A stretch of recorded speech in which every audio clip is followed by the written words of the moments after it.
He who controls the past commands the future. He who commands the future conquers the past.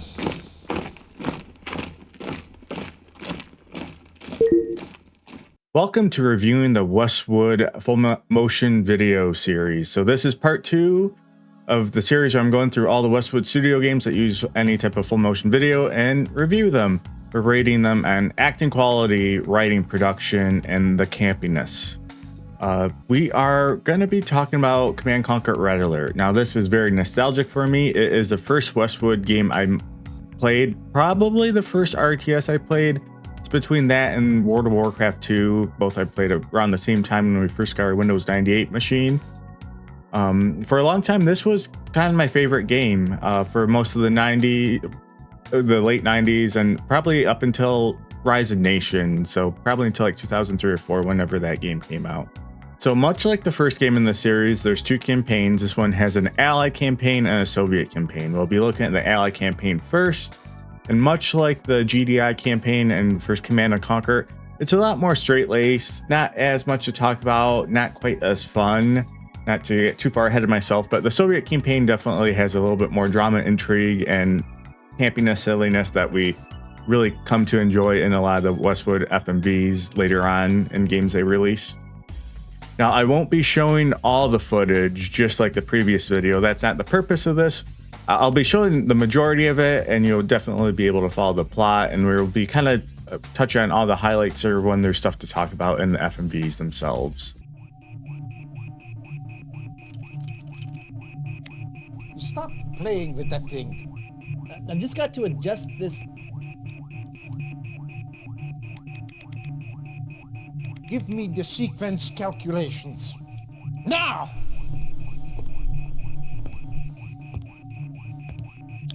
They're already done.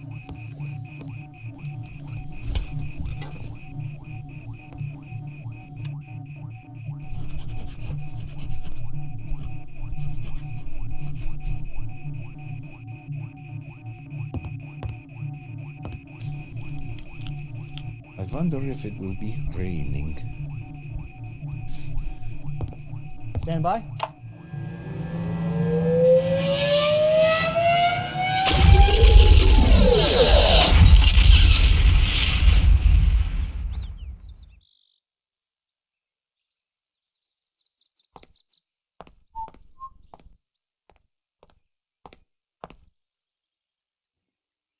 Herr Hitler! Ja, was ist los? Ich habe keine Zeit, hier rumzustehen. Ja, ich verstehe.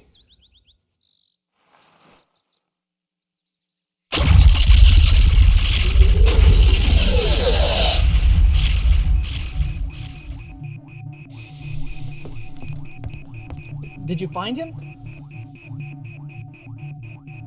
Hitler is out of the way. Congratulations, Professor. With Hitler removed... Time will tell. Sooner or later. Time will tell.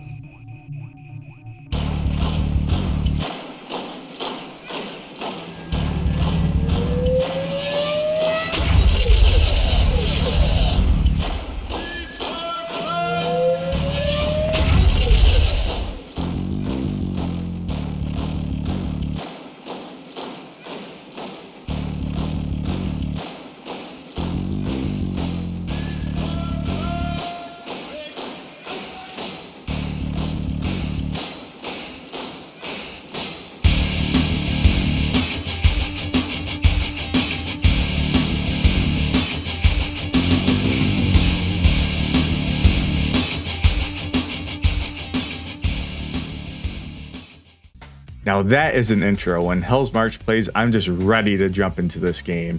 This was probably one of the first times I really heard music in a game where I just wanted to get that soundtrack, listen to on cassette or CD at the time.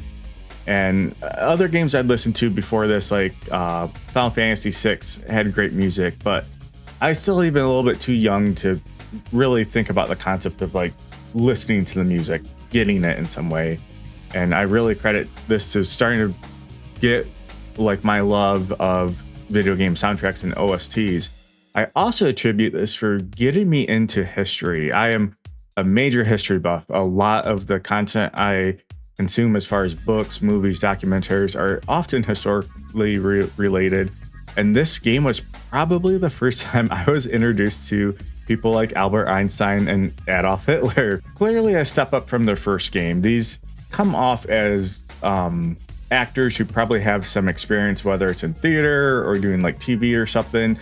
Again, these aren't people who are going to be starring in like a Hollywood movie, but I could see them in like direct-to-film movies or made-for-TV movies. So maybe that's a sign of things to come.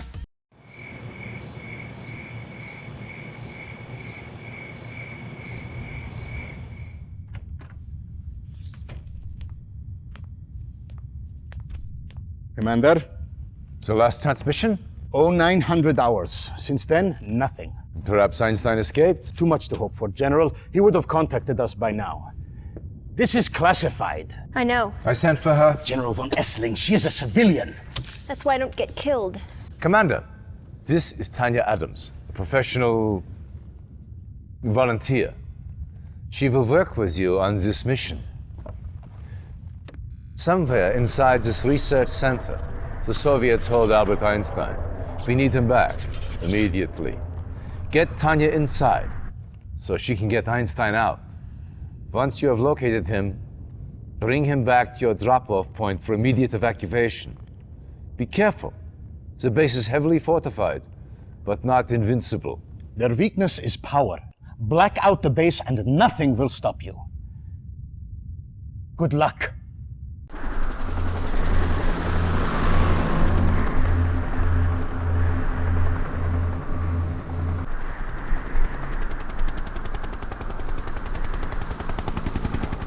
I promise I won't be comparing Red Alert constantly to the first Command & Conquer, but second game in the series, so there's going to be a lot of comparison in this video. We start off with a cast of 3, and it's just a clear improvement right off the start. There's a lot more going on in the scene compared to like your intro scene, whether it was for Nod or GDI in the first game. It's not just a single person ad that's just talking to you straight on. It's clearly more cinematic. There's multiple actors. They're coming on screen, off screen. You can tell there's a chemistry and history between the actors as well, or I should say the characters. And even the green screen on the background, again, clearly a green screen, but there's a lot more going on. It's not just like a backdrop where they throw like a little video up in the corner, but there's objects, plants. They're sitting at a physical desk as well. And for some reason, that plane picture has always just stood out in my memory. I don't know why. That's always been ingrained. Much like the first Command & Conquer, Red Alert is almost always bookmarked with a CGI scene. So after you watch this mission screen, there's a CGI, you play the mission, and there's an bookmark scene or computer graphics scene, and then it goes to the next full motion video scene. So again, much like the first video, those are not the focus. I'll be showing some once in a while, just if I think they're really cool, they have some relevance to the plot or just the production value of the game. So just keep in mind, there are quite a bit of those. They are quietly improved, but they're also reused a lot more. In the first Command & Conquer, a lot of those CGI scenes are almost unique for each mission. This one still has a lot of unique ones, but there's quite a few that get reused 2-3 times throughout the game. So just want to make sure you're informed about that.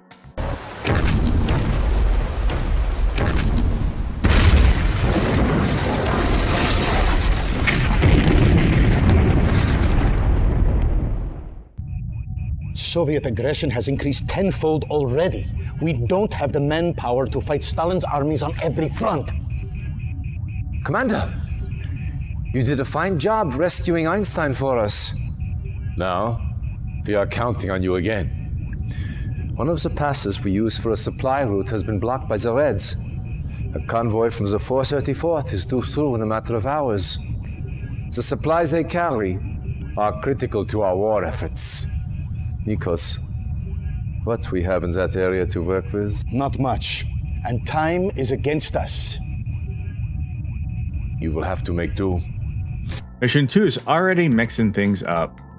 We have characters in a new room, and you can tell the people who worked on this game put a lot of work in the background. Probably someone's kind of flexing their technical skills a bit. Instead of just planting posters, we now have a bunch of screens and radars and everything going on. We'll talk about this a little bit later in the video, but Red Alert does play a little bit in Fast and Loose with history. So the game doesn't have, as far as I can find online, and it's mentioned in the game, there's no like set dates ever mentioned, but it is clearly taking place in the late 40s or early 50s, especially with both Einstein and Stalin alive in this game. But a lot of the technology we're seeing in this scene is like 80s, if not like 2000s era technology. Definitely a lot of the stuff didn't exist back then. So a lot of that detail is kind of played a little bit fast and loose. But yeah, currently still fairly straightforward story. It's being done in a somewhat serious tone. We have quite a few missions ahead, 12 more to go through. So let's see if stuff starts to get changed up or not.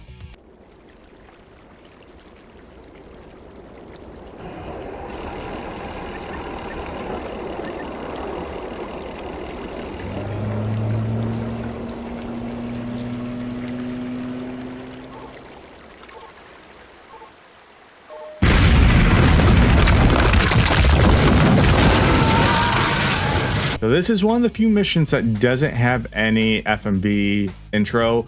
The intro is the CGI scene, but there are people. So I think I still consider this FMV. So you have the people in the boat. And again, I do think this is someone kind of flexing their technical skills a bit, because in the first game, they had a few times where people are kind of inserted into clearly a scene, but they're just on a CGI screen and walking. Half the time their like feet are cut off, and in this they're like in a boat that is in the middle that they're like inserted into. So especially for the era and likely the tech and budget they had for something like this, pretty impressive. So I just want to point that out. Commander, I wish I could say I had good news, but not all of our battles fared as well as yours. The Greek front is collapsing, and Germany is all but taken. They are gambling that you will not be able to stop them a second time. Prove them wrong. Stavros. Expect a heavy concentration of Soviet armor. The base you established is still standing. Get it up to speed as quickly as possible. We're counting on you to keep the Reds from breaking through. That slow pause and look up at the camera, it's like you're their crush and just walked in the room and they both just noticed you. I just find that just kind of silly. There's like these little small elements of like humor and camp in the Allied campaign that kind of shine through like that. Again, as I mentioned earlier, when we get to the Soviet campaign, there's quite a more colorful cast of characters. It's still a serious tone, but it is much more eventful than the Allied campaign. Allied death toll is rising rapidly. Now it remains to be seen if Allied forces will be able to weather this onslaught intact. Reacting to this latest assault, Allied diplomats led the United Nations in a 281-7 vote that, in approving a unique military funding initiative aimed at increasing global Allied support. This proposal calls for the formation of a global defense agency to be temporarily established in an as yet unnamed European capital.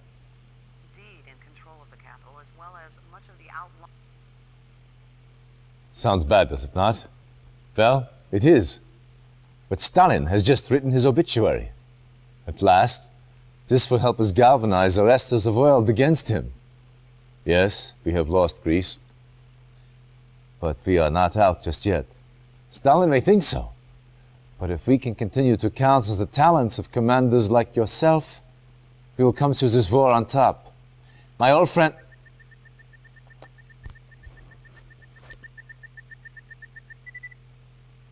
One of Tanya's men. She found something. But Russian security agents have captured her. They will almost certainly take her back to Moscow. We must get her back. She has vital information on the Iron Curtain project. That information could help tip the scales in our favor.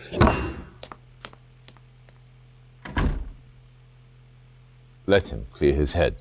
In this state, he is of no use to us. The Soviets currently hold Tanya near Grodno. The prison is well guarded, but a supply truck from a nearby Soviet base runs through the facility several times a day. If your spies can infiltrate the war factory, they may be able to hitch a ride into the prison compound. Once you have found Tanya, get her out of there any way you can. Now that's what I like to see. The game continues to mix it up, not only using a newscast, but we're in yet another room. And I think the scene does what FMVs should do the best. And that is, first, we're provided plot, and that is mostly through the newscast. We're given the state of the war, some key turning points. They mentioned the Global Defense Agency. Hey, GDI, maybe swap agency with initiative. We might come back to that in the Soviet campaign. Second, there's character conflict and growth. The generals are just not giving us a mission. They're just not spitting a briefing, reading off a mission objective to us. We see Stravos get up and leave the room. Tanya from the first mission is now captured. We learn she's captured, and part of the mission is to rescue her. So there is like character conflict and growth, even though it's still fairly vanilla. And finally, this is one of the best things I think an FMV can do in a game like this. You are giving, we're told that we have a spy and we need to sneak it into the war factory. And that is mechanically how you start this mission. That's like the first thing you need to do. So you're giving task and information on how to accomplish your task in the FMV. And it's not just like destroy the base, but specifically what you need to do. Because I remember playing this game back as a kid. There's a couple other times they do something like this in the FMVs where I'm kind of confused, like, what do I do? Because there might be a building you have to capture, not destroy. And when that is presented through the FMV, I think that is just a solid use to use full motion video. So this mission does not have any CGI bookmarks. Instead, we go to the scene of Tanya being captured. Oh. Ooh. Oh.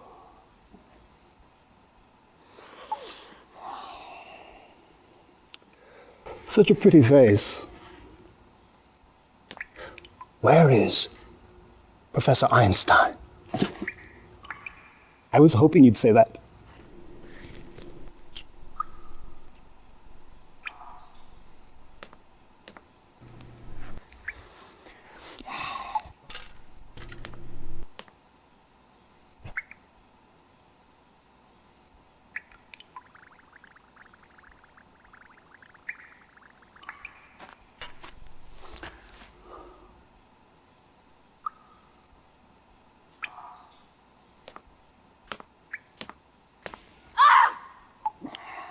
I'm afraid the effects are quite permanent.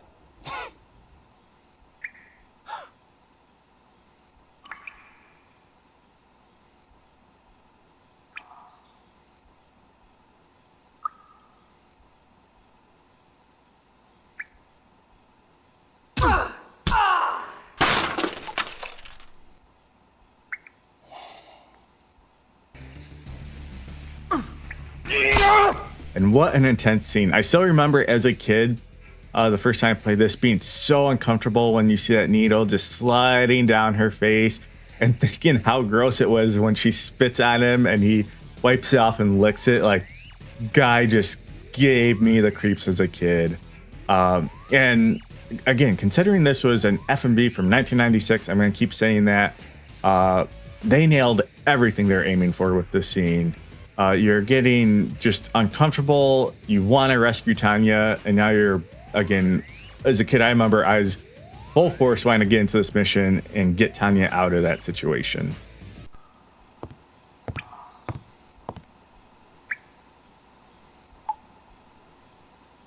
So very pretty. But oh so stubborn.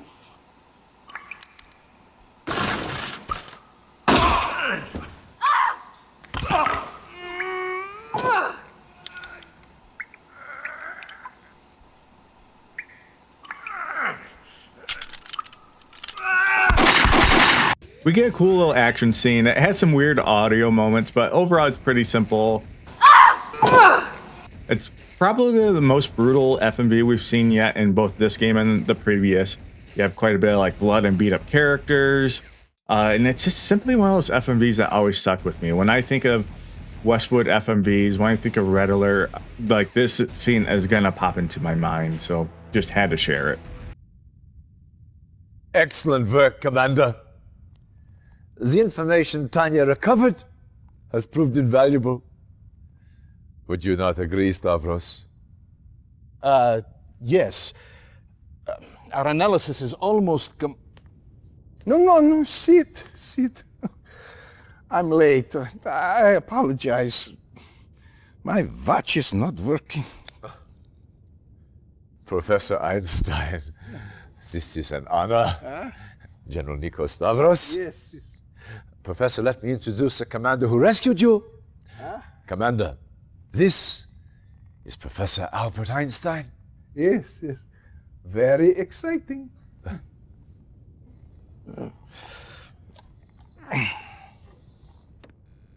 These are reconnaissance photos taken near the Aegean Sea. Professor, perhaps you can help us identify the specifics? From what I've had a chance to read, this is Stalin's main research laboratory. They are working on a new kind of defensive system.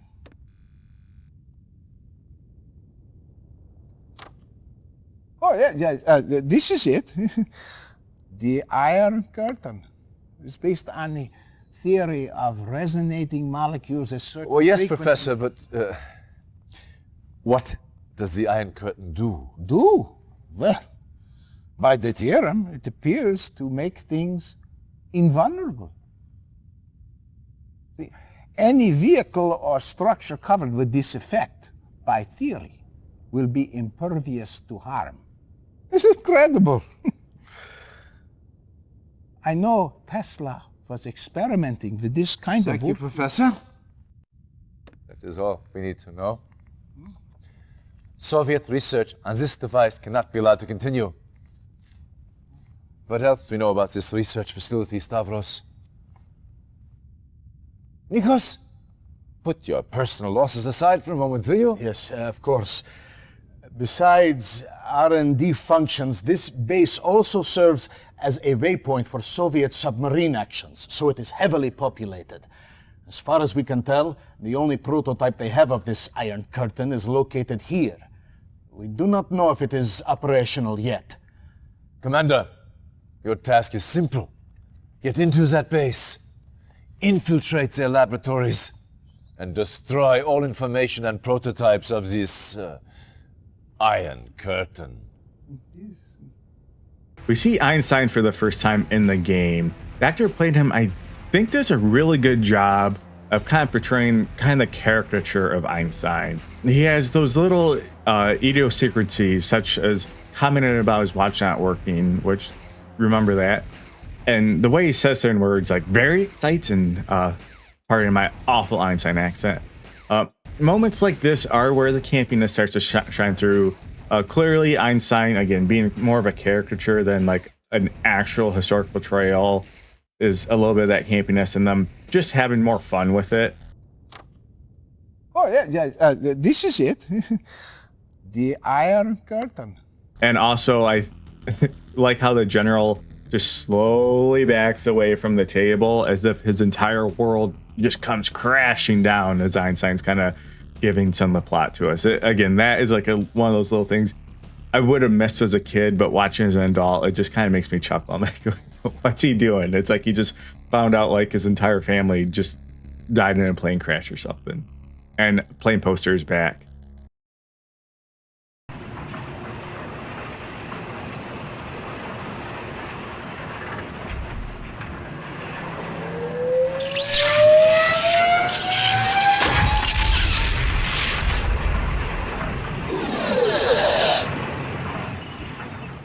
Incredible! We made it disappear and reappear, but with very little control. We lost some men. But do you have the control problem solved? That is the heart of the Chronosphere project. This is where you come in. I wanted you to see this, so you understand the importance of your next mission. The Chronosphere is being tested here, at a research center outside Leich. The Soviets recently learned of its location and have begun bombing it regularly. You must protect this research site. We get that classic red alert sound again. It's mostly used for the Chronosphere, and that's kind of like the Chronosphere noise, but it makes its way up a few different times in the game. And I can't get over Stravos's just 1,000-yard stare. The guy, I swear, is just traumatized already, and they need to just pull him out of like the office and just get him some R&R. But story is still pretty straightforward. Get to the secret base and protect it. Victory is finally within our grasp. However, there is still much to be done. One of our spies has confirmed our worst fears.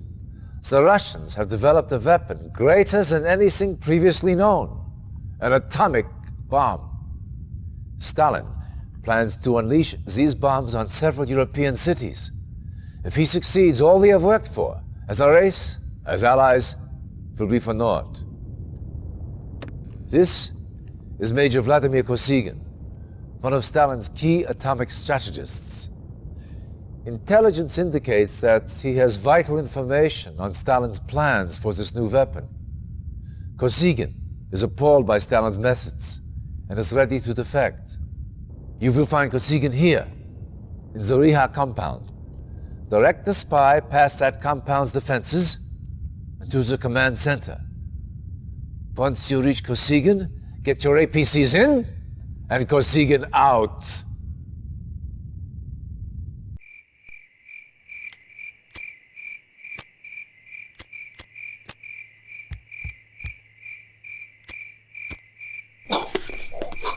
This FMV, we learn the Russians are developing the atomic bomb.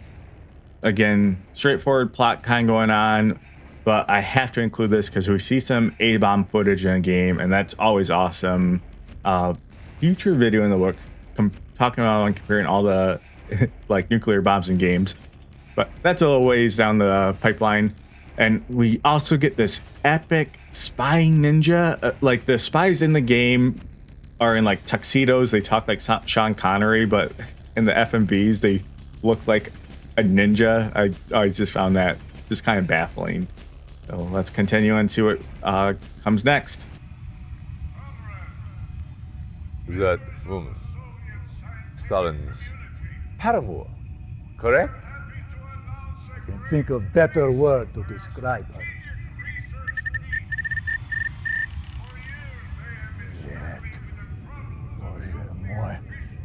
On Pomazhny, he is mad. How can he do this? Explain, Kosygin. What are you talking about? Stalin! He announced he is telling everyone he's threatening to destroy the world. His missiles are ready. He's preparing to launch. Is this possible? A week ago, no. But now, who knows? This does not sound like a bluff. Even now, a great purge tears through the Kremlin. Your allied force becomes too powerful. In his fury, Stalin kills his own people. More death, more dishonor. The Russians are manufacturing missiles at this site? This factory's main site. We call it Temные Vasodniki, the Dark Horsemen. Commander, you must destroy it. Everything. Scorched earth. Establish a base first, then move in on the command center. Get a spy inside and neutralize launch capabilities.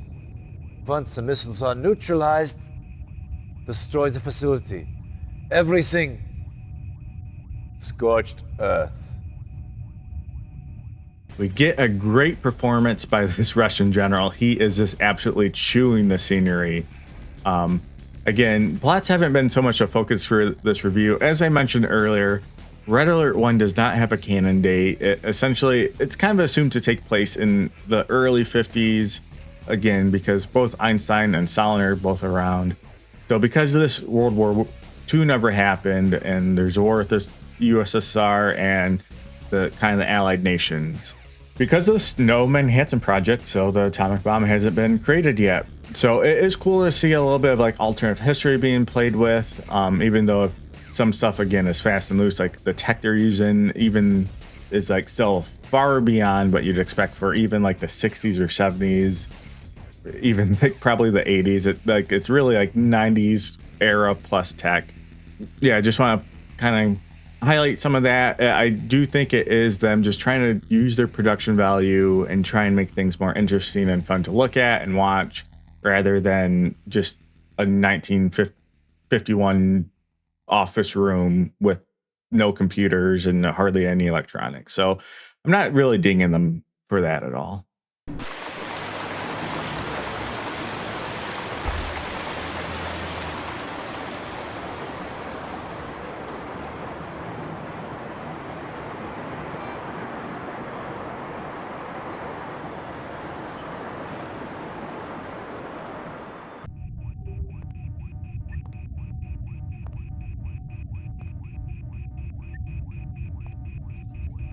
That was too close. However, I prefer close to the alternative. If that bomb had gone off, well, let us just say, those of us left would all be learning how to speak Russian about now. Luckily, that is not the case.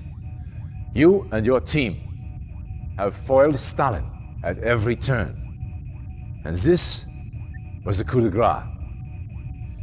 The information obtained by your soldiers indicates those missiles was the only one Stalin had ready to launch.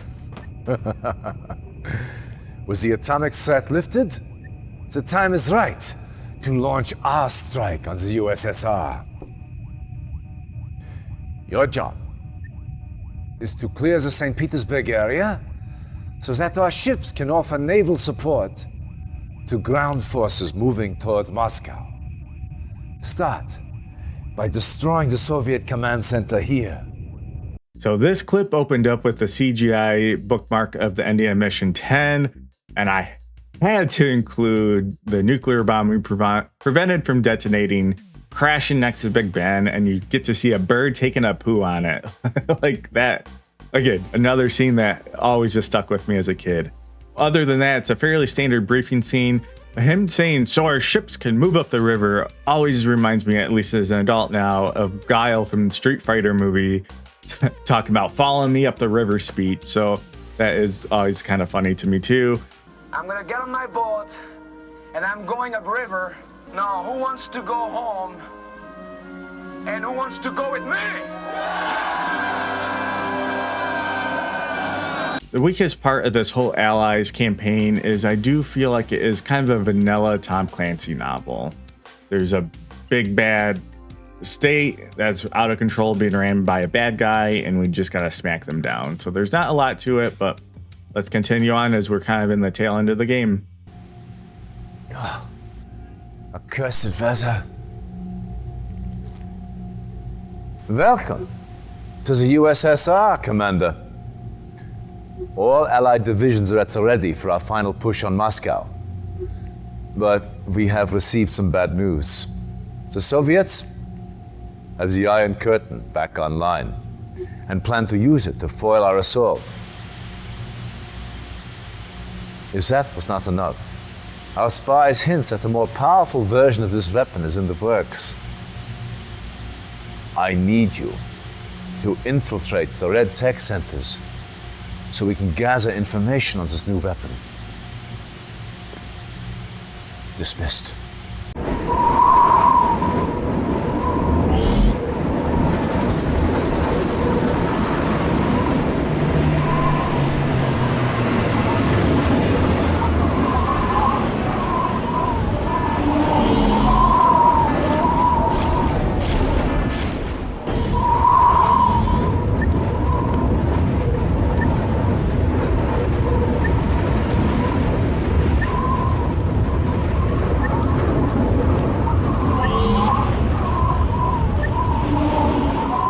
Not too much to say about this briefing, but I want to include the cool CGI of the Iron Curtain that you see in the Soviet base, as well as the bookmarked end CGI when you see it destroyed.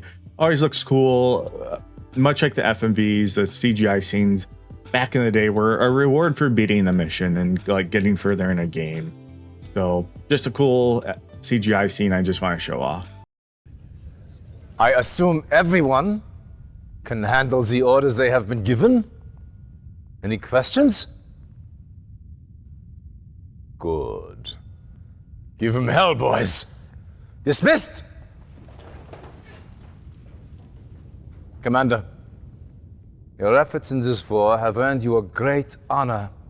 You, Stavros, and myself will personally lead the direct assault on Moscow.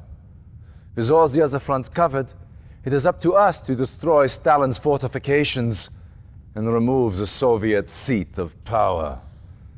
You have also earned the right to be the first to test the newest addition to our arsenal, the chronosphere.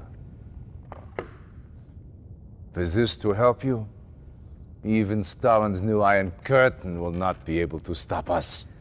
Einstein wanted me to warn you that the chronosphere could produce unknown side effects. Be careful when using it. Even we do not understand its full power. Yes, use it cautiously. Get going, and give Stalin hell. We will see you in Moscow. You can see they brought everyone on set, got them in costume, as this is the most people we see on screen, I think, for this entire game.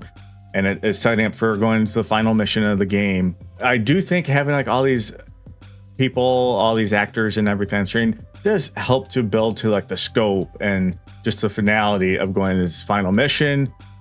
And this is going to be short and sweet. We're going to check out and see what the final end game of the Allies entails.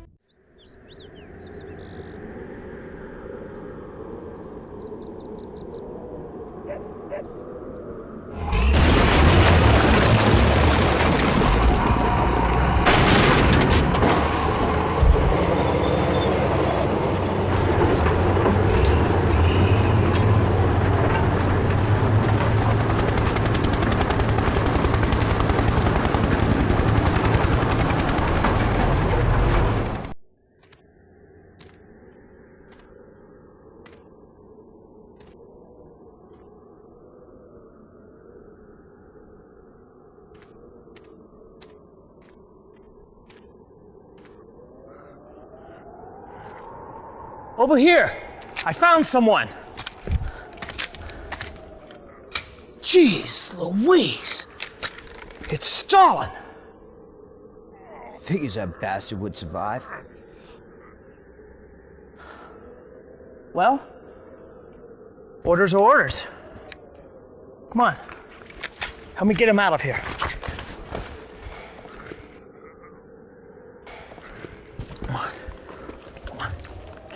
Private, what do you think you're doing? Sir, it's Stalin. He's still alive. Private, I don't see anyone there. Right here, sir. I don't believe you heard me, Private. I don't see anyone here. Do you?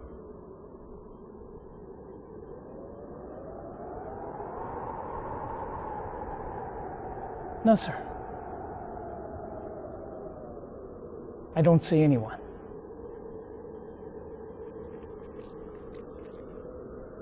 Must have been the wind I heard. That's what I thought. Now move out.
This whole scene, like that ending, it's just so random in tone. The soldier that discovers Stalin, it feels like he's out of some like early 50s feel-good family-friendly TV show. Just the, geez Louise, Stalin. Jeez Louise, it's Stalin. I know we're not going for realism, but it's just so silly. Like, can you imagine the Soviets in World War II after they captured the Reichstag or the Führer bunker, and they're just like, geez Louise, Hitler, and they found his like corpse or burial site. There are also some more badly placed sound effects in the scene as Stalin's just lying in this random pile of rubble. And we get this random dark figure in there's shadows. I don't see anyone here. Do you?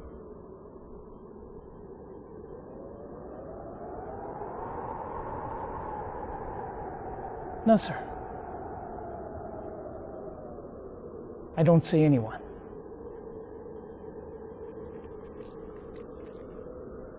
Must have been the wind I heard.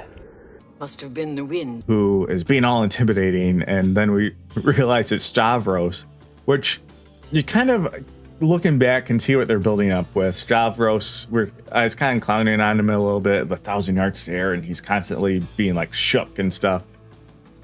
But the build up and payoff, it just didn't connect really.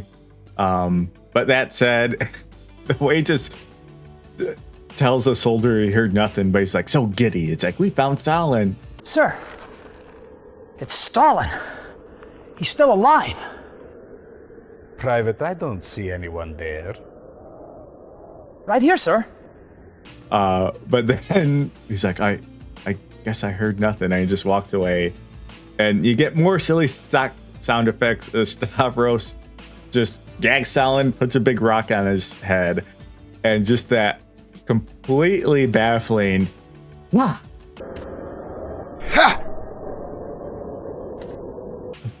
as he walks off screen. And that's just the end of the game.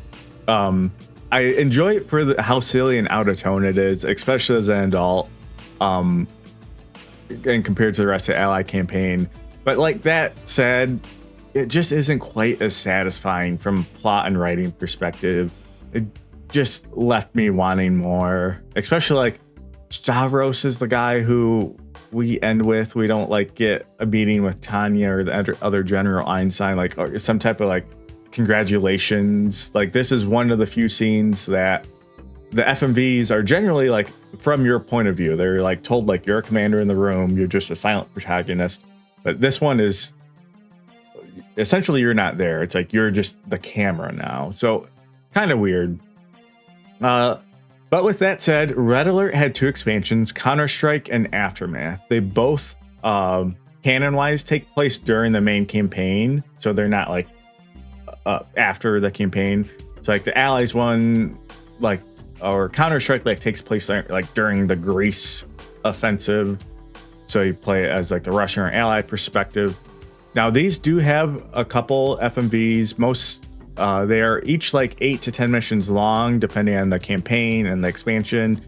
And each of them have like 3, maybe 4 FMVs. They mostly use CGI bookmarks to instead of like FMVs between each mission, like the main campaign does. I'll be cutting these down a lot. I still want to show them off just because there's stuff to talk about, but you'll see they're much more tame, a lot less plot. So we'll quickly look at the Allied FMV, starting with the Counter-Strike, and then we'll move on to Aftermath. Then we'll start with the Soviet campaign. Sarin nerve gas. The Soviets love it. It's colorless, odorless, but it sure as hell ain't painless. They probably took out this whole town using a bottle half the size of my... Now, the Soviets have a convoy carrying enough sarin to gas all of Europe. I want you to find that convoy, blow the hell out of it. I want you to find their underground production facilities, blow the hell out of it. Think you can remember that? Oh, and evacuate any civvies who get in the way. Remember, we're the good guys. Oh, by the way, I'm General Carville. Welcome to Greece. Half the size of what? We have General Carville present us with missions now. He returns in Red Alert 2 as well to kind of jump in the future. He clearly has some acting chops, and you might even recognize him. His name is Barry Corbin, and he was the general in War Games, if you've ever seen War Games. Tell me this is one of your simulations, Mr. Jeffrey. All right. And he's been kind of a character actor in Hollywood for decades. Another big role, like small role he did, but in a big movie was No Country for Old Men. He's like the guy in the gas station behind the teller. So if you recognize him, you've probably seen him a lot of times in movies doing like little side projects and roles. One thing you can also clearly tell is the quality is so much better in these FMVs. And not to go too far into it, but essentially when the original games or FMVs were generally in 320 by 176 ratio, so very small file size, very pixely. And we've been watching the FMVs from the remaster, which were upscaled. So they went back through some archives and couldn't really find, the best they could find was the backups from the PS1. So these games are ported to PlayStation 1. So that's most of what we're seeing is actually upscaled versions of the PlayStation FMVs. But they must have, so I don't know if they had better backups of the expansion FMVs. My assumption is these expansions were probably made knowing they're going to be ported to PS1. So they're probably saved in a different format that was either larger or preserved better. But that's just something I'll definitely notice moving forward is these expansion FMVs are much better quality.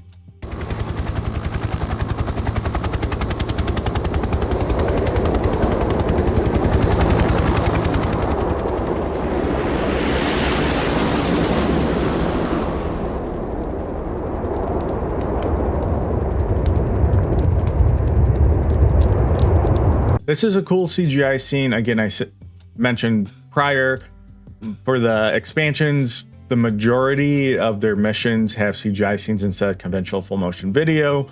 I just want to show off a couple here and there just because you can tell they put a lot of work into them. They're pretty interesting and they're a lot more complex than what we've seen in the first Command & Conquer as well. So just kind of show off some cool 90s CGI. Funeral rules, Lieutenant. Only the good news. All civilians have been evacuated. Repeat. Sarin gas threat has been neutralized, General. All right. Not too shabby. Give the man some stripes. Yes, sir. Field promotion to sergeant effective immediately. We have much better quality video.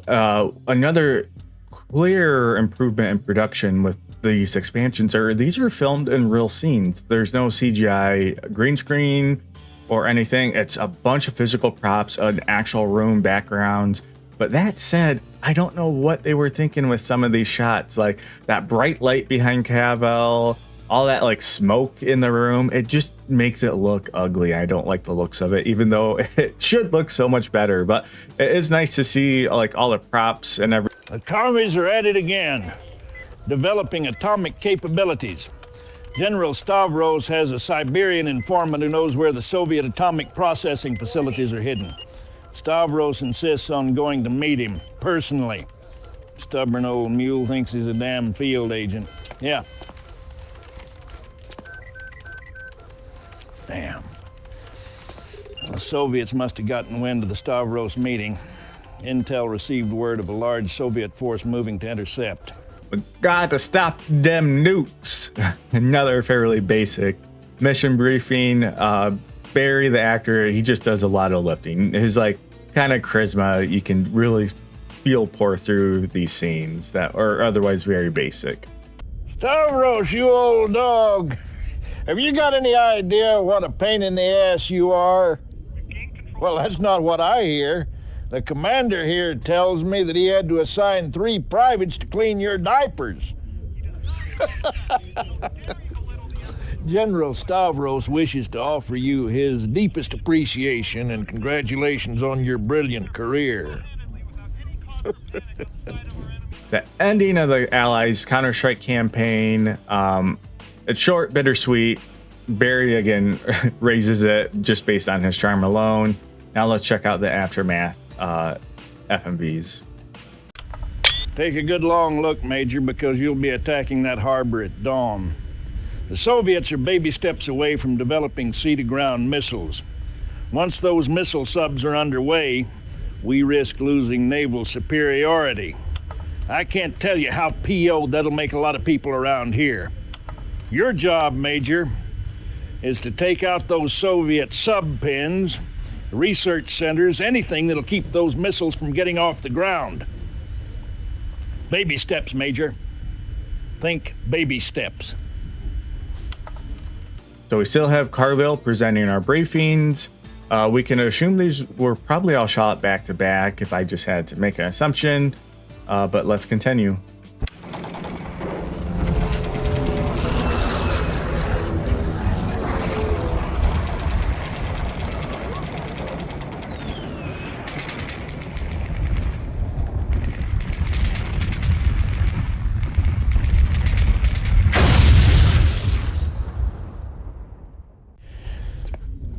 Commander, I believe I've got something that belongs to you. Yours for the dramatic rescue of civilians at our captured research installation. I'd read the inscription, but if your head gets any bigger, I'll have to buy you a new helmet. Hell, you just won the Medal of Honor, son. Let me buy you a Shirley Temple at the Officers Club. Another cool CGI scene. Now, I can't tell if Carl likes us or if he's kind of into us. He just comes off a little strange in this scene.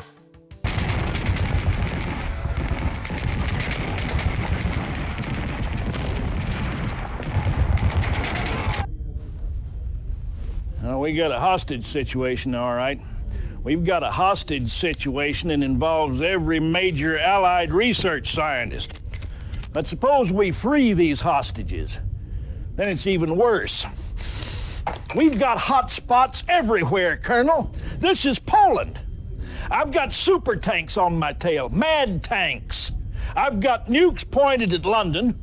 And in the middle of all this, I've got a Soviet research scientist that I've got to evac. And then there's the little matter of running the Soviet army out of Poland. I hope you took care of business before you got in the car, Colonel. Because, son, you're in for one hell of a ride. Sometimes the writing and kind of personality can really shine in these expansion packs. Carvel, just with these little quips and jokes, does a lot to just add to the entertainment of this. And I think this is the first time we've seen a 2-camera cut where it starts like on the close-up of the recorder and then cuts back out to Carvel. Because normally if they do a cut, it's going to just be to a CGI scene. Though when I think of it, I guess the Tanya scene has the cuts like when the soldier comes in. But we're getting a little bit cinematic. Commander, I didn't expect you for a couple of days. I was just talking about you to the wigs upstairs. I guess saving London from getting nuked was kind of an attention grabber. The Prime Minister just sent over a big basket of, I don't know, crumpets, kind of a consolation prize. You know, we get Poland, they get crumpets. Well, I know you have other missions that you've got to take care of. Don't let me slow you down. Keep up the good work, son. Commander, or I should say General, are you still on duty? Go home. Have a beer. You're a hero. Hell, we're all heroes. Simply just a silly scene.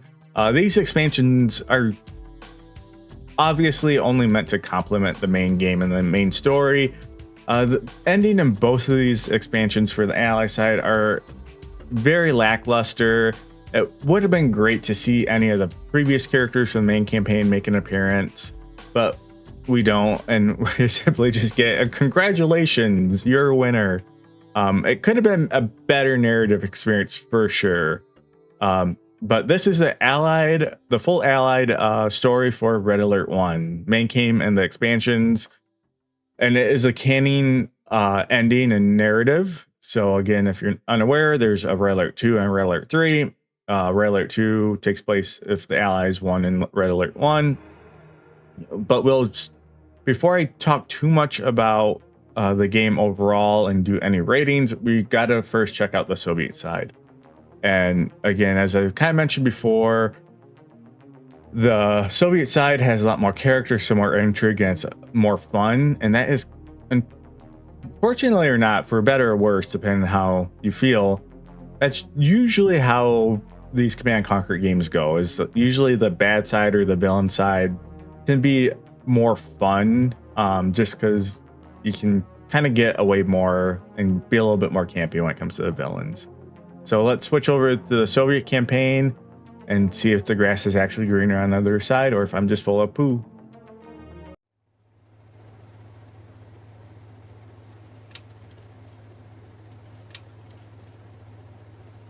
Gradenko, how long did it take the gas to work? Is it safe to speak? Of course. Go on. The kill time depends upon the weight of the subject. The children were terminated in less than 15 seconds, and the adults took longer, 18 to 42 seconds. No survivors? None, Comrade Stalin. The total dead?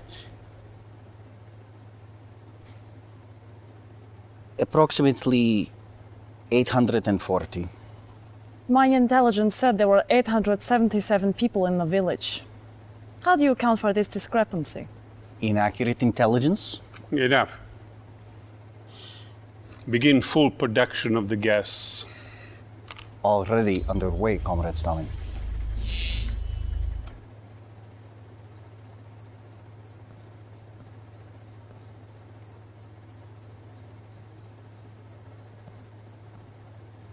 Meet our newest officer. According to this profile, you should prove useful. I would like to see that profile. Give the lieutenant something important to do. That is all, Gradenko.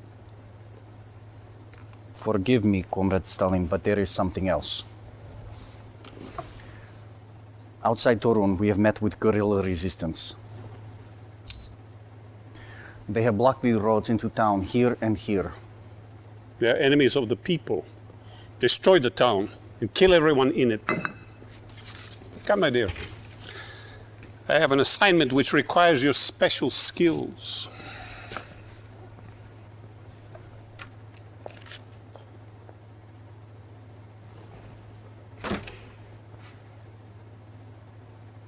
Let's see how you handle this. Go at once to Torun. Destroy everything and everyone. No prisoners, no survivors.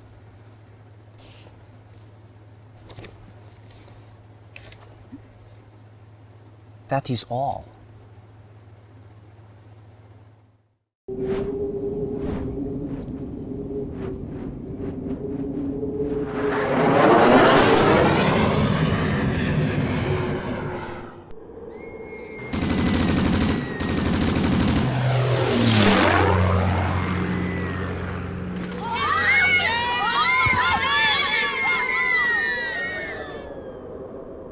For the intro mission 1, first Stalin, you just feel his presence through the screen. The way he talks, his mannerisms just brings an unsettling presence, and you can just tell his temper is just on a trigger. The mission being discussed here is also pretty dark and morbid. It's about testing and using poison gas on civilians, and much like the Nod campaign in the first game, it's no secret we're playing the bad guys, and again, the set looks fairly simple, but we have like a TV that is sitting behind a wooden board, again, on a CGI screen, but still pretty good production value. I have, again, a cast of characters again, and I'll never forget as a kid just how bad I felt like during that bookmark CGI scene of the teddy bear just falling down. Just never felt good as a kid, never like seeing that. Congratulations on earning this assignment, Commander. I am Captain Georgi Kukov, Chief of Field Operations for this region. Beyond this river lies Germany. Tomorrow our attack begins. For today, you have guard duty. See to it that nothing happens to the base or to the command center. Simple briefing and introduction to a new character in the second mission for Red Alert on the Soviet side. I think Red Alert 2 did a lot more and was a lot better at knowing the time was limited when it came to these FMVs, and they did a good job of bringing in a couple supporting characters to make it more of a cast compared to the first game where you generally had one, kind of two people. Each campaign you get like 4, even 5, and even though a couple of them like a Tanya or Einstein only really show up for like 2-3 FMVs, they feel like they are a lot more involved because not only do you interact with them in the missions a little bit, but they're brought up early and then they're brought up like mid or late as well. So it's not kind of that thing that kind of happened a little bit in the first game where there's like once or twice there's like a character that's brought in one scene and then never again, or they were like silent, like the pilot, like they have one FMV with lines and then they never talk again. So I think this is clearly them kind of learning and improving on that and kind of making it feel like a bit of a bigger world. The Imperialists are at our mercy. We have 14 tank divisions on this border. And the Allies with only 3 divisions hold you off. At the rate of our noble comrades' advance, we will occupy all of Europe within 60 days. Perhaps, but 11 months over schedule. It is vital to our propaganda efforts that we take Berlin before Comrade Stalin's birthday.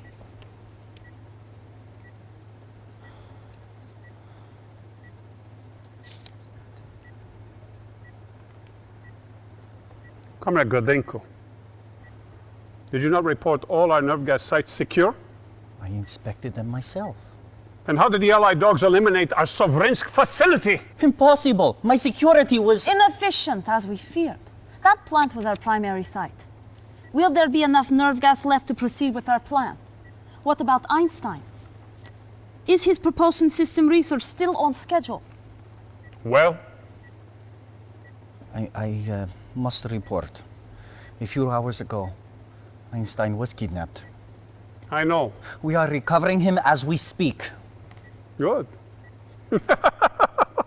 Good! I do not wish to kill so committed an officer as you, Gradenko. I don't know where Einstein is, yet. But I do know who betrayed our cause. We have tracked him down in Lund, where he undoubtedly waits to rendezvous with resistance forces. He must die a traitor's death. Get to Korea again and use your dogs to sniff out the coward before he can take refuge in a safe house. Now, normally I would kind of cut out or super trim down this FMV, but who do we see that whispering in Stalin's ear? Is that, surely that is just Joseph Cocaine having a fun little cameo. It can't be Kane, can it? A detail I like is the desk is a lot more messy. When we, in the first FMV on the Soviet side, you know, the desk had a couple documents on it and a couple mugs, but now it's crowded with papers, there's phones, it's just a lot more chaotic, and you can just tell Stalin just has a menace behind his smile. Good work dealing with that spy. You please, Stalin. Make sure you never disappoint him. Now, I have a special task for you. We are amassing for our attack on Berlin. The Allies are aware of this, so we are going to, how do they say, throw them a bone? I want you to create a diversion. Occupy their troops until we can drop soldiers behind their lines.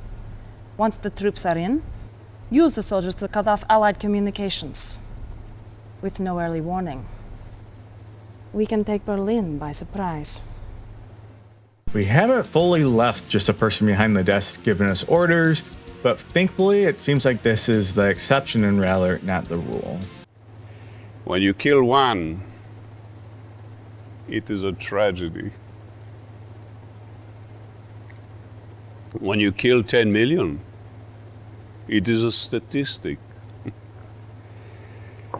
They call me killer, but I live only to serve the people. And the people's history will judge me. Where the Romans failed, I will succeed. Russia's borders will stretch from coast to coast, for a united Russia is our destiny. Those lands were taken away by corrupt Tsarist diplomats and criminal military officers. They were the enemies of the people. But enough of this. You have served me well. Continue to do so, and your future is as bright as the star of the Soviet Union. Stalin giving one of his coldest quotes ever attributed to him. I appreciate that if they're using historical figures, they're working in historical aspects to them. I think that adds a lot to the game. And frankly, in my opinion, the actor playing Stalin is doing just a fantastic job. Every time he is in one of these FMVs, his presence just commands the attention of the viewer. You said this would not happen. No matter how many we kill, they keep coming. The United Nations begins to back their cause. Condemn them to hell, incinerate them before they grow stronger. You are failing me. The bombs are almost ready, Comrade Stalin. The final elements are being transported from Gorzov Air Base. How? By truck convoy. Here. Guard them with your life. They must get through to Gorzov. If you fail, do not return. Что? When? Is the core safe? You must stand your ground. Stop them! The Allies attacked the Campiness nuclear reactor. I'm on my way. No, it's too important. You go. Combining both missions 6 and 7 here, this is the first time we see Stalin like losing control. I do think this is where the acting is the weakest for a lot of the characters. Certain tones and emotions just fall a bit flat. I don't think it hit the peak of when they're going for like just gravity and menace. Nadia as well, just in the following FMV, just doesn't carry a lot of conviction with her delivery. It's still passable for a 90s FMV game. Like, don't get me wrong, but you kind of see with some of these actors and characters, they are really good at certain like emotions and tones, but not as strong. Like, they don't fail, but you can start to see that character acting as they're portraying other emotions and tones.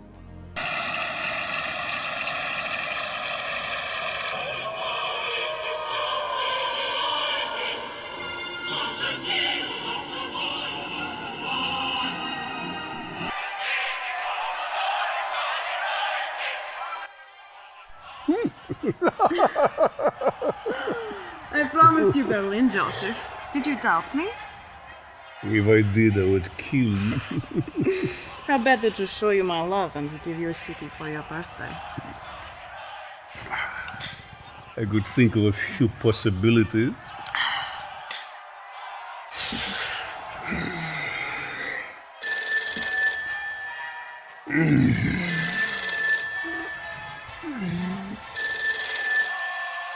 Yeah.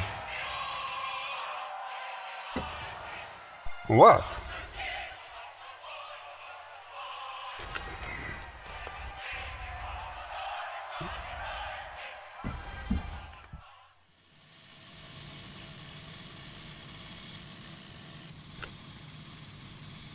Some things you are not cleared to see. Come, we are late for the briefing. What is so important you interrupt a private briefing, Gradenko?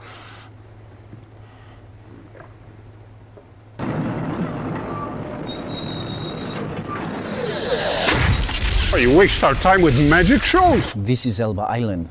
Reconnaissance detected an Allied transport landing. Our agents went there, saw this, shot the videotape, and then nothing. It hadn't moved. We would have caught them. It simply disappeared. Show me again.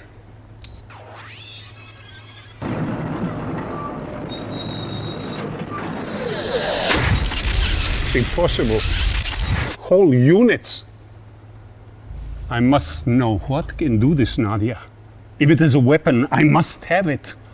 It could prove a formidable companion to our Iron Curtain project. Iron Curtain? You don't need to know about this, Comrade Kukov. Do we control Elba Island? The area's resistance continues to offer the Ally support, but we have been dealing with these... No excuses, comrade. We need that island. Now, there's a lot to talk about in this scene. This is going back to as one of my stories playing this as a kid. But as originally playing this game, it was like on the family computer that was essentially like attached to the living room. It was like a family room attached to the living room. And this scene came up, and I remember my heart skipped a beat because I would, again, have been like 7, 8 playing this. And I instantly was like, if my parents see this, because I didn't know what was going to go on, especially I'm a dumb kid. Like, I don't know if boobs or something are going to come out, which obviously back then that wouldn't happen. But I got worried and skipped the scene because I didn't want them to see and get in trouble. But yeah, it was greatly implied that Nadia was Stalin's mistress or a paramour. I think they even call her in the Allied campaign. And then you just get Krupko just creepily spying on them through a camera. And then we just cut to a meeting with all the cast together. And this is where the Soviets learn about the chronosphere. And we first hear about the Iron Curtain, which are like the super weapons for the Red Alert in the first Red Alert game. Overall, it's a tense scene. You start to see some of the drama and intrigue develop between the characters really in this scene. Again, Krupko spying on them. Obviously the relationship between Stalin and Nadia is fully revealed to the players. And this isn't something that really exists on the Allied side. You had a little bit of Stavros, like not trusting and liking Tanya, but that was really about it. And here it's just like, are these people gonna kill each other?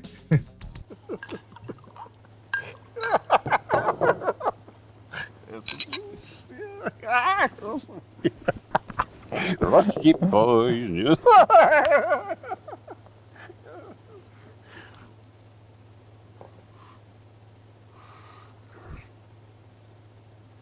No one must hear of this.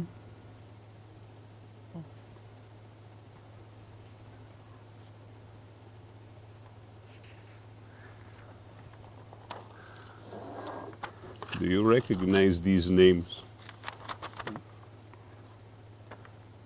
They are your generals. But I don't see my name. Oh, be thankful. I named these men as traitors. They're plotting to kill me.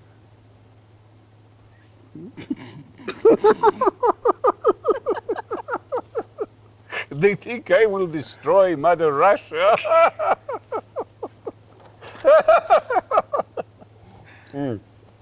But you? You have always stood by me. When I regained the lands stolen by the Europeans and the Chinese, you were there. You fought nobly to make my dream come true. So now, I'm going to give this honor to you.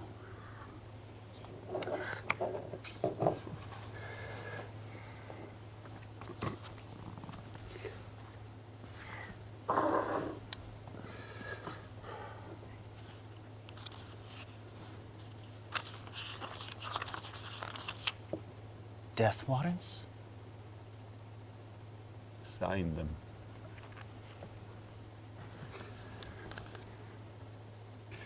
Reaffirm your loyalty to me by ridding Russia of her enemies.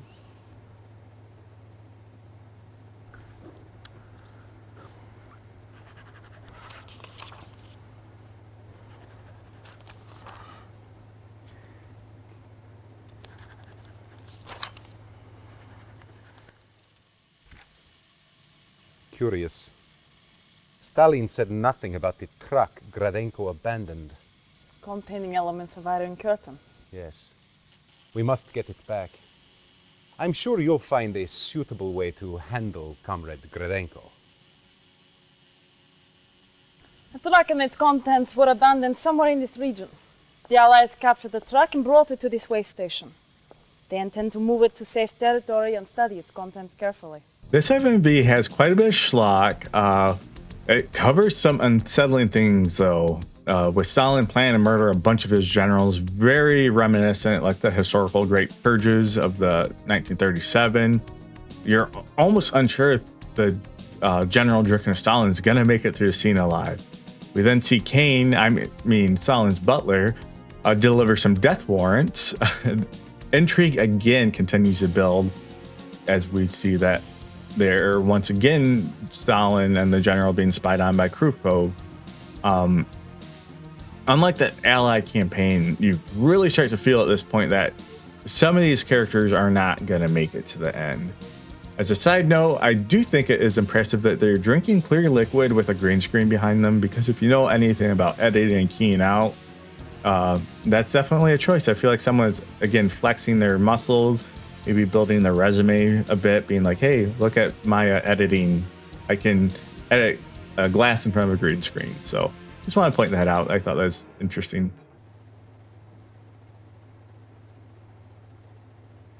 General Kukov is late. We have matters to discuss before he arrives.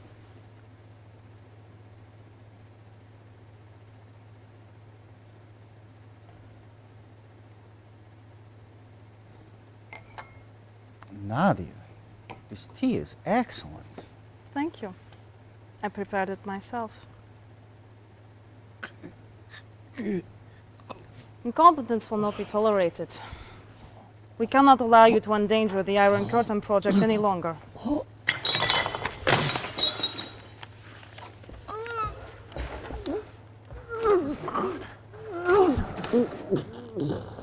I'm glad you agree.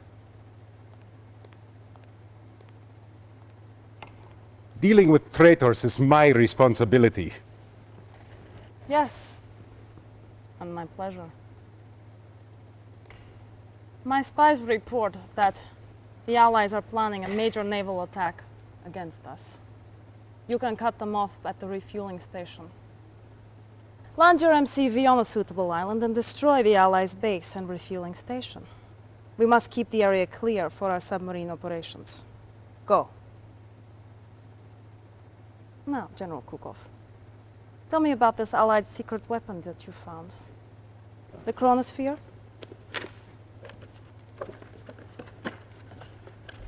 Jumping ahead a few missions, we have our first death on an FMV. I guess besides Tanya kind of shooting that guy.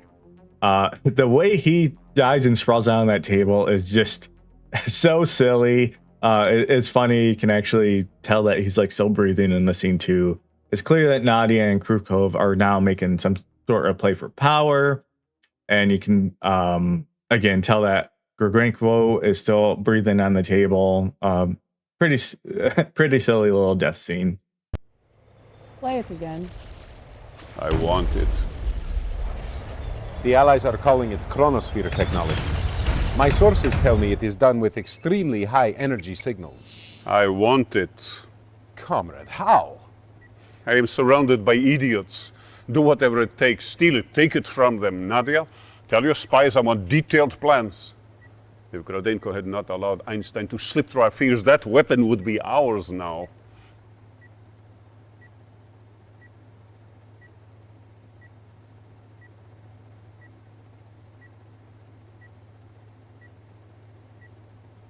Comrade, we do have a lead.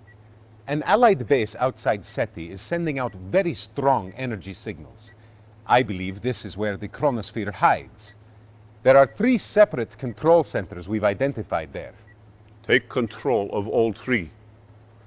Do not allow them to destroy that which is rightfully ours. General? Another fairly straightforward scene. They still haven't introduced who Stalin's butler is, so I'm just going to call him Kane. He whispers something in Stalin's ear, and we're nearing the end of the campaign. I do like how both campaigns at different points, but specifically this FMV, utilize the map in the back end and kind of show the territory taken. It just adds to seeing the scope and knowing we're coming to completion. It's one of those little things that I just think help add to the visual storytelling. You don't have to say, we've taken Paris, we've taken Rome, we've taken blah, blah. It's like, you can just show it in the background. Again, cool little scene.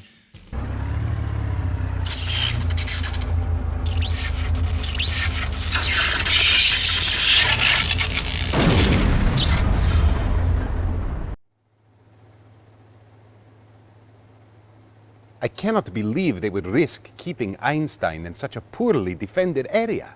Believe it or not, they did. And now we have him. The transmitter is undetectable and has a range of 500 miles. What makes you think the Allies will try to rescue him? Certainly they think he died in the attack on the base. That would have been true, had I not leaked information about Einstein's capture and scheduled execution. The Allies will come for their prize. And we will be able to track him through his watch. Yes, comrade. And he will lead us right to the chronosphere.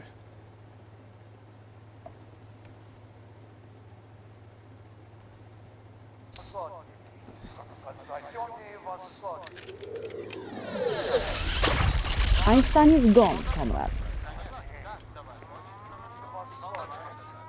Allied coordinates coming in now. With the chronosphere and the Iron Curtain, soon we will stand invincible. Prepare a strike team. I had to show off a cool Tesla coil CGI scene. We see Einstein is captured. An interesting note is that they tell you they're tracking him through his watch. And if you remember in the Allied campaign, his watch wasn't working the first time he's on scene. We get some, again, epic chronosphere warping, teleporting of Einstein. These really cool, like 90s effects. Though in the game, you can only like teleport like tanks and equipment. If you try and teleport like people, they just die like an infantryman. So that doesn't quite line up with the mechanics of the game. This was not to happen. The chronosphere was to be ours. Now all we have is a pile of debris. You, General, are to blame. He failed to deactivate the radar centers. I believe he is aware of the punishment. Take him out and shoot him. Get him out of my sight! Comrade Stalin, the General is not responsible for the destruction of the chronosphere. I personally monitored his actions. And who then would be to blame? Clearly, the General is at fault. Yet, comrade, it was you who failed in your actions. You did not inform the General of the other Allied transmitter that was nearby. Is this true, Kuko? Was there a 4th transmitter? We did not notice it on the first pass, but yes.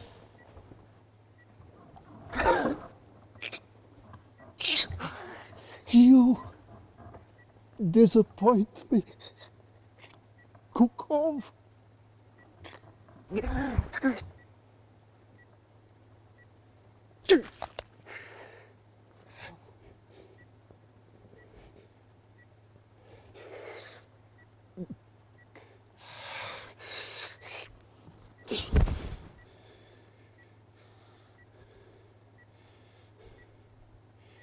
If the chronosphere is not to be ours, then let it be buried with the remains of the Allied dogs. Where are they? Nadia, where's their base of operations located? We have traced Einstein's signal. He has moved to the coast of England. It must be the center of the command. General, consider this your redemption. You are to lead the attack on the Allied headquarters. Level it!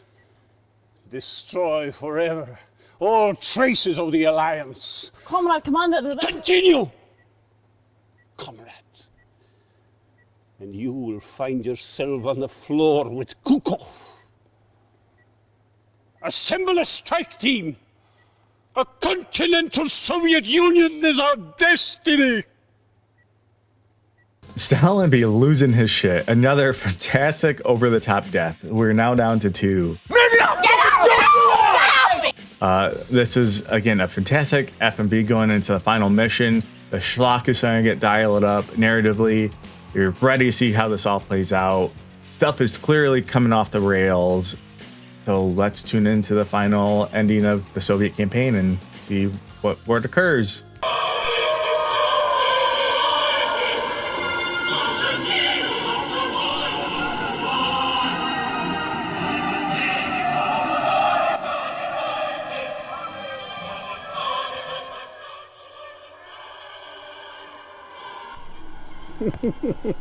Amazing, these English, how quickly they adapt. They must truly have been crying out for our victory. They have abandoned their old rulers faster than rats leaving a sinking ship. We have done what no one else has dared. The Soviet Union stretches across the entire continent. We have liberated Europe at last. It's time to celebrate.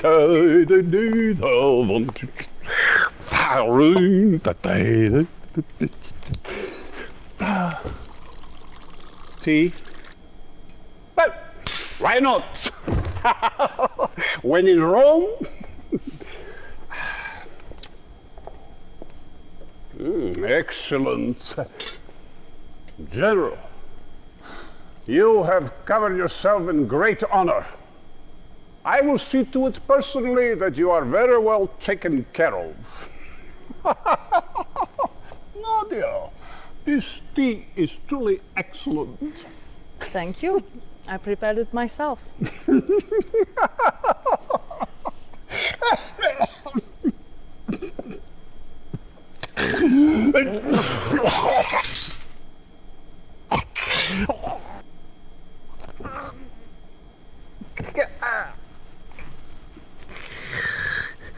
Poison. You bitch.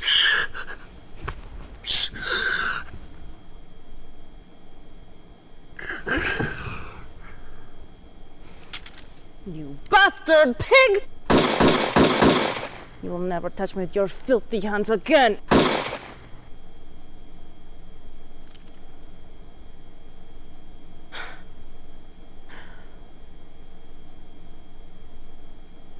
Well, General,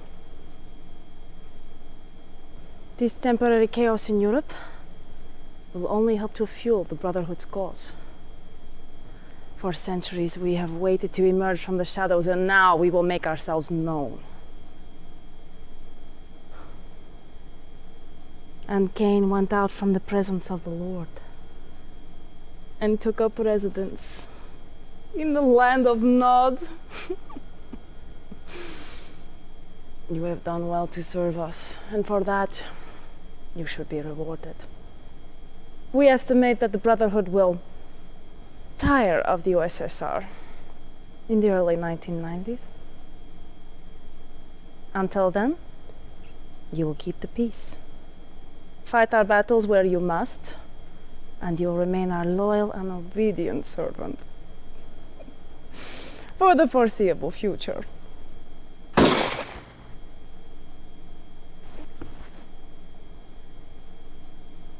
The foreseeable future. Comrade Chairman, I am the future. What an ending. We just have to first talk about Cain.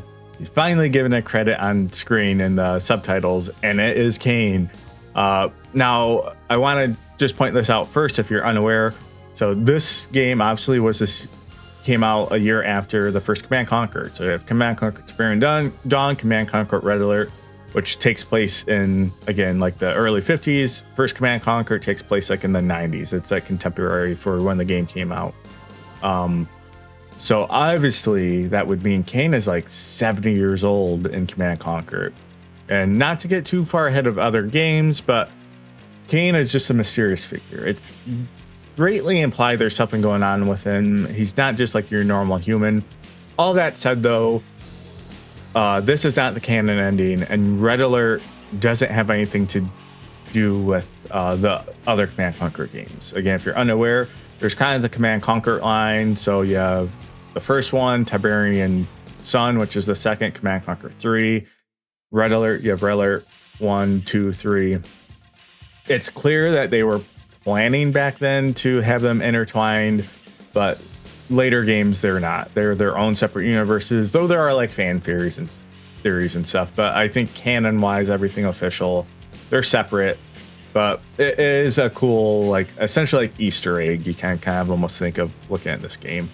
Now with that out of the way, Kane coming up and just killing Nadia after she kills Stalin is just a fun payoff. And as a kid, I was completely taken off guard by all this. I had not played the first game when I played Red Alert, so I was even more confused by who Kane was. I just knew him from the quote when you install the game where he says, he who commands the future controls the past, or whatnot.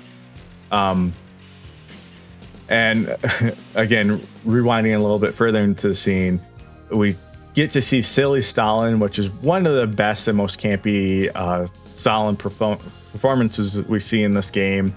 Is laughing, dancing. It's the only time you don't get that dread and that menace from him, and you only get that a couple times in this game. And of course, he dies in another comical way. Part of the way this poison kills you is you just have to sprawl on a table and just die very over the top. And another fun thing when you kind of think about it is, again, as I talked about in the beginning of this, the Soviets are clearly, you're playing the bad guys, and playing the bad guys, getting to the end and beating the game as essentially the bad team, it is like the best way that game can end, where the 4 people throughout the game who are all clearly like evil, killing each other, plotting against each other, they all end up dead. So it's like, oh, okay, like the Soviets won, but at least all the evil people at the top are dead, though, besides, I guess, Kane. But before I give my final thoughts on the game as a whole, we gotta get through the Soviet expansion, so Soviet Counter-Strike and Aftermath. We're gonna go through these quite a bit quicker than the Allied ones, so let's check them out real quick, and we'll go over the overall thoughts of the FMVs for Command & Conquer Red Alert. Добрый день, Sergeant. Меня зовут Topolov. General Topolov. Rad видеть, comrade. Your mission in the Ukraine is simple. Allied forces seek to challenge Soviet air supremacy. Right in our faces, they build MiG prototypes of their own. They test their new air fuel bomb. They test their chronosphere. The Govnyuks grow bold. There's got to be a settling of the score. We have a new character, a new general giving us orders, much like the Allied campaign did. Also, like the Allied campaign, improved quality, physical sets, no green screen. It's pretty straightforward. There's not much camp. It's not super interesting. So I'm just going to be showing kind of the highlights. Much of what I would have to say about the Soviet expansion FMVs, I've already said in the Allied FMV reactions.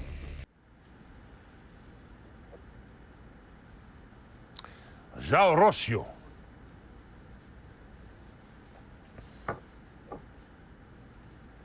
Żal żeńszyn.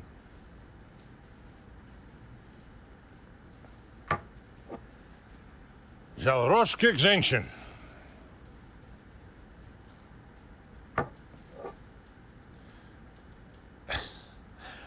Excellent work in the Ukraine, Commander. You are ambitious. Ambition can be very useful. Might find your way into a cramped corner office in a drafty old building in what used to be the better part of Moscow. I like you. I like you very much. And I am Russian. I do not like anybody. But I drink to you, comrade. Man, the man liked to knock back his vodka. Clearly a fun character, quite a bit different than any that were in the Soviet campaign. So that's a nice change up in pace. Comrade, Здравствуйте. I must speak quickly. These things I am telling you, I am not. Somewhere in our office, in my office, there is a leak. Destroy what they've stolen and get the Allied idiots out of my face. This is bad for me. Very bad. До свидания.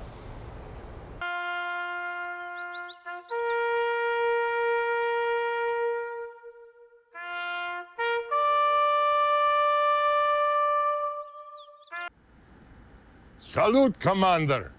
Congratulations on your success in Austria.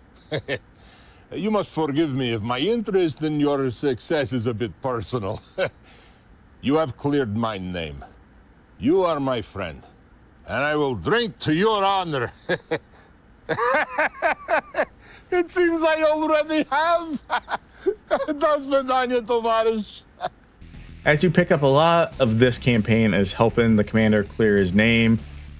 You take out Tanya too. You get to see her gravestone, and it ends up with him being a jolly old drunk again. Again, pretty complete the opposite tone from the Soviet campaign, which I think is fine. It's a good way to mix up the expansion content. And now let's quickly jump into the aftermath FMVs. At the end, Major. Rad Videt. Our French intelligence confirms the Allied forces are developing two vehicle weapons. The phase transport and the chrono tank. It is not in the Soviet interest that either of these weapons becomes operational. Do what you must. Steal the prototypes. Use the prototypes against the Allies. And keep them from using that chrono tank. I am to present you with this Soviet star in recognition of your efforts in keeping the Allied dogs from completing development of their new toys. You have done well, my friend. Yet, too well. Soon you will have this drafty corner office, and I will have to start worrying about my own job. Our people, Colonel, are becoming more of a problem than our enemies. Now, there's a mission for you. Make our people love us, or die. These papers will instruct you to crush one of our own towns into submission. Put down a faction of our own military that threatens us with biological warfare. Yet I think all of Spain was beaten into submission. What you left of it. I know your most difficult missions still lie ahead. I will not keep you from your work. Let us say, the next time we meet, we'll be with vodka in our hands and large women on our arms. До свидания, Kerry. Be well. There are quite a few more FMVs on the Soviet campaign than the other campaigns for both the Soviet Counter-Strike and Allied campaigns. As you can see, most are pretty similar. There's really nothing notable being said. They're a lot more like the first game where it's just kind of exposition. This is a mission. This is what you need to do. But we just have it being told and explained to us by a jolly old drunk general. The first part of this campaign is just stopping the Allies from getting some secret weapons. And the second half is a little bit darker because it has to do more with suppressing our population.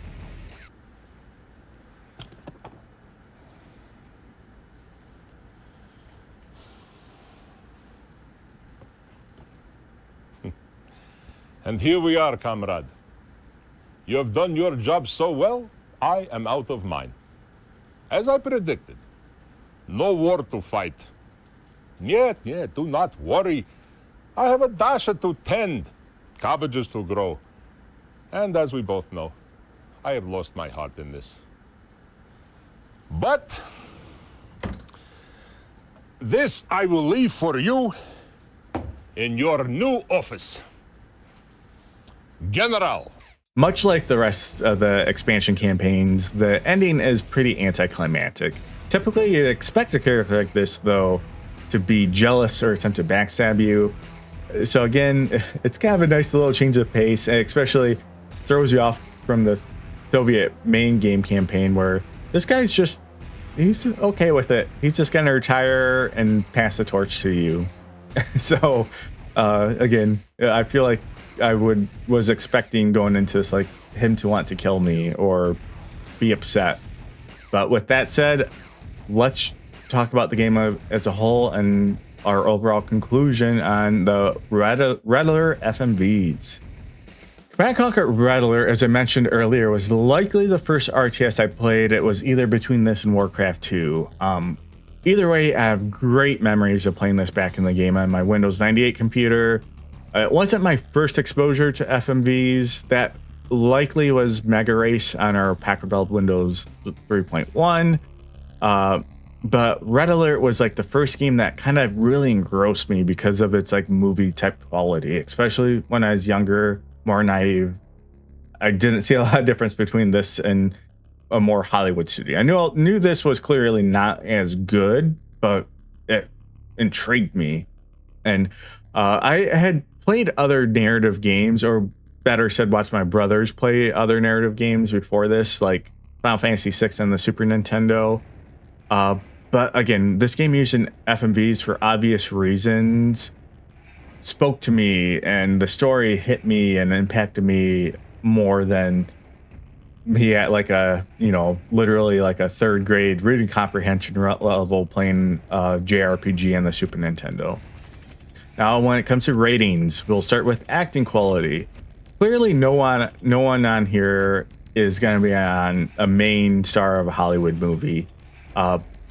But in the best way possible, like these are good actors that easily I could see on like daytime TV or doing like some direct to movie DVD or something. And again, that's not like an insult. Like I just think they're quality, but that's kind of their level.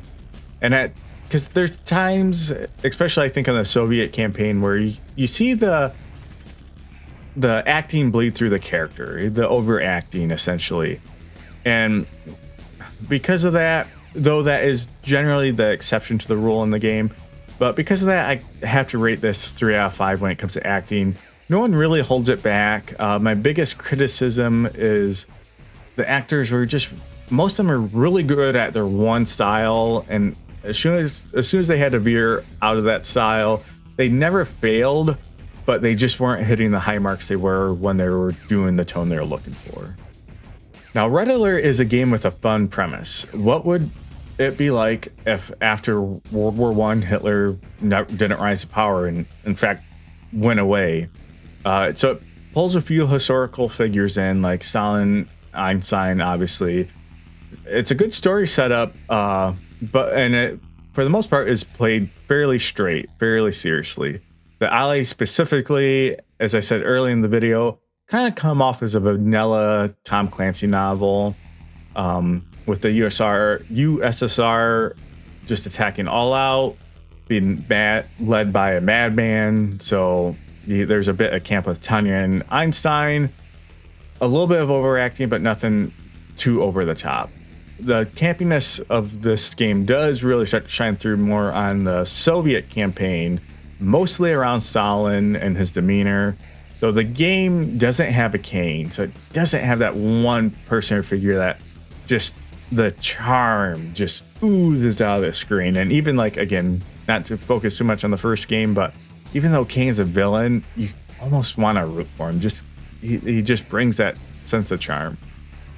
So because of this, I have to rate the campiness a 2 out of 5. There are elements, it's not a 1, because there are a few scenes, a few reactions, a few characters that you do have a lot of fun with, but for the most part, it's fairly flat. I want to show some scenes of the first Command & Conquer and Red Alert side by side. You can see production levels are so much higher in this game. I again sound like a broken record, but so much of Command & Conquer 1 was just someone at us just talking directly to you or staying in front of a green screen talking to you. Red Alert gives us actual scenes, people walking off scene onto scene and on scene off a scene. they're using a lot more physical props. The green screen backgrounds, when utilized, have a lot more work and detail put into them.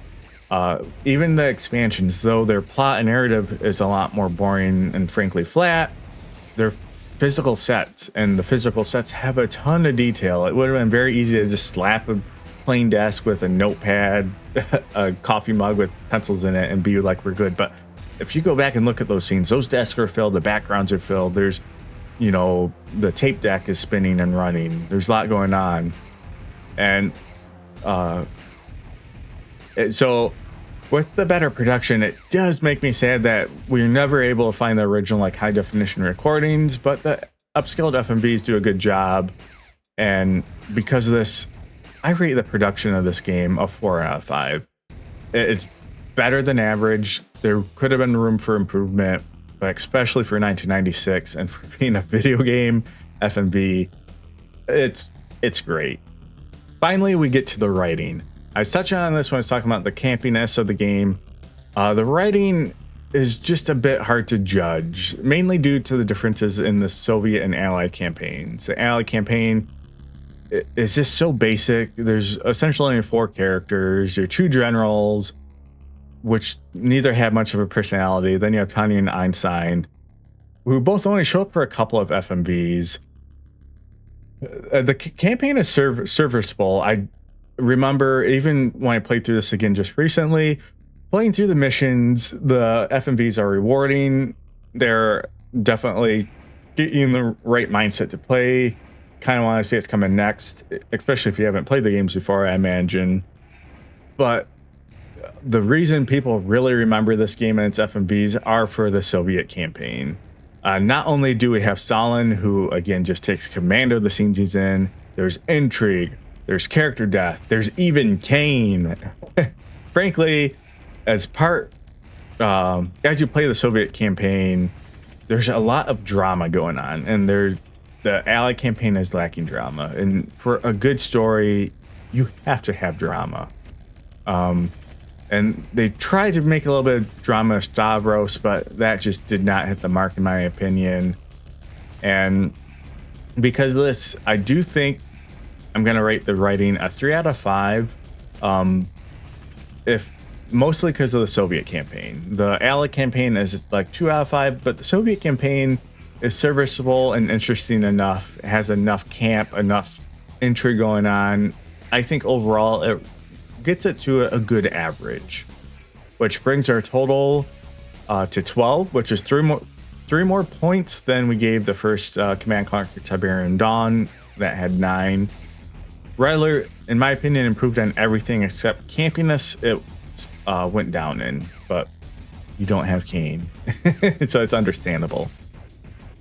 So let me know what you think about the FMVs in Command & Conquer Red Alert, or the game in general too. It's still one of my favorites, and as I had mentioned earlier in the first video, there's a remaster that was released in 2020. It's fantastic. It improves the graphics, adds a lot of modern quality of life features for RTS.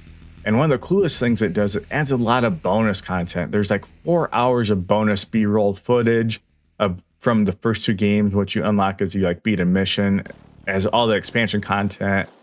Highly recommend you check that out if these interest you, these games at all. And again, it's just a fantastic game in general. Also, quick shout out to Jim Versella. He is a producer at EA, and he was like a driving force behind getting these remasters done. He was able to help recover a lot of this archival footage and make sure it got secured, like all that B-roll content, with the help of others as well too. He also just recently, like a year ago, got the source code released for both Command & Conquer Tiberium Dawn, but Command & Conquer Red Alert, Renegade, and Generals. So the source code is out there and free, and that is awesome, especially for the modding community. He's just empowering the community of modders, and hopefully, it's been a long time, but I will be so stoked if they do a remaster of Tiberium Dawn and Red Alert 2. We'll see if that happens. As far as I know, there's no source code, so they'd have to do the games from the ground up, but we'll see. So the next game I'll be covering in the series might be a surprise to some people, so I'm going through these chronologically, and it isn't going to be Tiberium Sun, which is a sequel to the first game, or even like Dune 2000. But we are going to be covering Lands of Lore, Guardians of Destiny. So this is, there's the Lands of Lore games. There's 3 of them that WestWood worked on. First one has no FMVs. Third one doesn't as well. It does like all in-game cutscenes. The second one has FMVs. So they aren't like mission FMVs like Red Alert, but they're like people inserted into the game. So it might be stretching what an FMV is, but it intrigues me. I think it's in the spirit of what I'm doing. I have no knowledge or history with this game, so I think it's going to be interesting to jump into it. So keep a lookout for that. That'll be coming out in the future, obviously.